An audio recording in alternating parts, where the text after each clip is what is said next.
تو وہ جب میں نماز پڑھنے لگوں وہ دوپٹہ لپیٹ کے آ جاتی ہے کہ میں نے بھی نماز پڑھنی ہے، پھر وہ کہتی ہے جائے نماز بچھائیں، تو ہم اس کو انکریج کرتے ہیں کہ آپ یہ کام کریں۔ لیکن فارمل نماز 7 سال پہ، جب 7 سال کا آپ کا بچہ ہوا ہے تو آپ اس کو بتاتے ہیں کہ ماشاءاللہ آپ 7 ایئرس کے ہو گئے ہیں، اب آپ نماز پڑھنی شروع کریں گے۔ اب اکثر مدرز یہ پوچھتی ہیں کہ 7 سال پہ جو نماز ہے وہ کیسے شروع کی جائے، مثلا ساری پڑھائی جائے، کوئی پڑھائی جائے، کس طرح سے کریں؟ کیونکہ ابھی آپ کے پاس ٹائم فریم ہوتا ہے ٹل بچہ 10 سال کا ہو جائے۔ اس کا یہ مطلب نہیں ہے کہ آپ 10 سال تک لٹکاتے ہی رہیں۔ آپ نے اپنے گھر کے ماحول کو دیکھیں، بچے کے ٹیمپرمنٹ کو دیکھیں، اور بچہ کتنا پڑھنا چاہ رہا ہے، جتنا پڑھنا چاہ رہا ہے بے شک آپ اسے 20% جو ہے ہر دن تھوڑا تھوڑا تھوڑا بڑھاتے جائیں۔ آپ اس کو، اگر وہ ذرا ایسے نیچر کا ہے کہ وہ ویسے بھی آپ کی بات اتنی نہیں مانتا، تو آپ اس کو ایک نماز مثلا شام کی یا رات کی شروع کر دیں،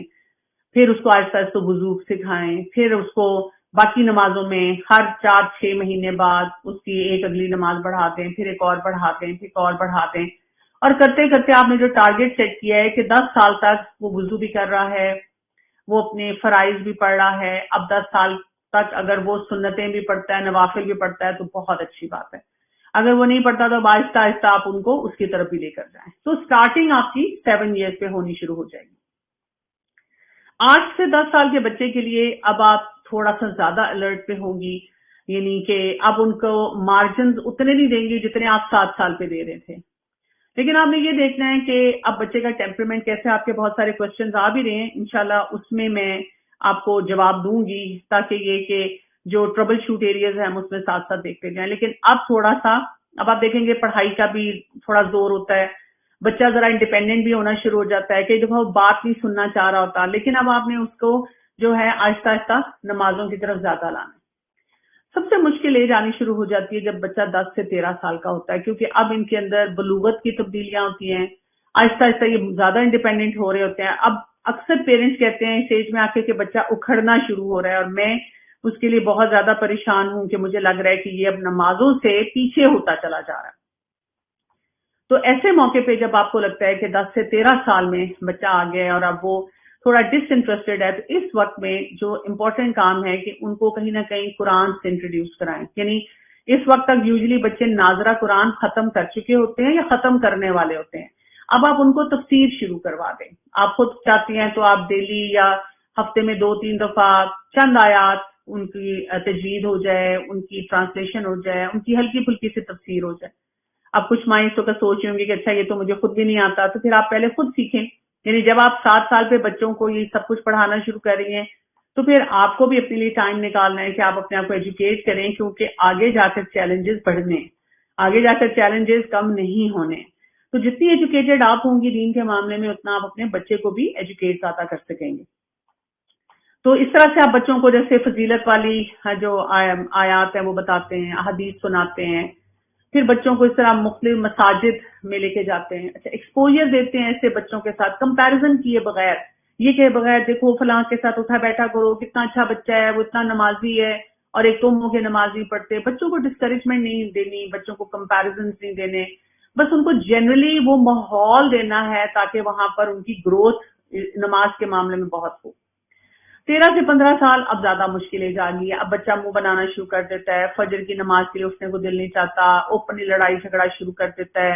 اس کو کئی دفعہ نماز پڑھنا بیکورڈ لگنا شروع ہو جاتا ہے۔ یہاں پر اب والدین کو ریلیشن شپ بلڈنگ کے ساتھ آگے چلنا ہوتا ہے، اور ریلیشن شپ بلڈ کرتے ہوئے بچوں کو ایک کنسسٹنٹ پیٹرن سے کہنا ہوتا ہے۔ میں نے اکثر دیکھا ہے اس موقع پہ آ کر والدین تھکنا شروع ہو جاتے ہیں، اور وہ کہتے ہیں کہ کب تک بچے کو نماز کے لیے کہنا ہے، کب تک ہم بچوں کو نماز پڑھائیں۔ تو ان کو میں بتاتی ہوں کہ جب تک آپ والدین ہیں، اور جیسے کوئی بھی آپ اشتہار دیکھتے ہیں، ایڈ دیکھتے ہیں، مطلب کچھ ایسے ایڈز ہیں ان میں چہرے بدل گئے ہیں لیکن میسج ایک ہی ہے جو میرے بچپن سے چلے آ رہا تھا، کوئی ڈٹرجنٹ ہے یا کوئی اور ڈرنک ہے، اور اب جوانی تک میں نے دیکھا ہے کہ کبھی انہوں نے ڈانٹ کے نہیں کہا کہ 15 سال ہو گئے ہیں تمہیں بتاتے ہوئے، تم لوگ کیوں نہیں یہ ڈرنک پی رہے، بلکہ وہ اسی طرح ہنسی خوشی آتے ہیں مسکراتے ہوئے، اپنی جو بھی وہ چاہ رہے ہیں کہ ہم ان کی پروڈکٹ لیں اس کو ایڈورٹائز کرتے ہیں، چلے جاتے ہیں۔ تو ہمیں نا صحیح مارکیٹنگ اور ایڈورٹائزمنٹ کا طریقہ آنا چاہیے کہ ہم نے نماز کے بارے میں جب بات کرنی ہے تو کیسے خوبصورتی سے بات کرنی ہے کہ بچے آہستہ آہستہ اس کی طرف کھینچیں۔ 15 سے 20 سال اگر بچہ نماز پہ ٹک گیا تو الحمدللہ آپ دیکھیں گے کہ اب اس کے اندر کنسسٹنٹ پیٹرن آئیں گے۔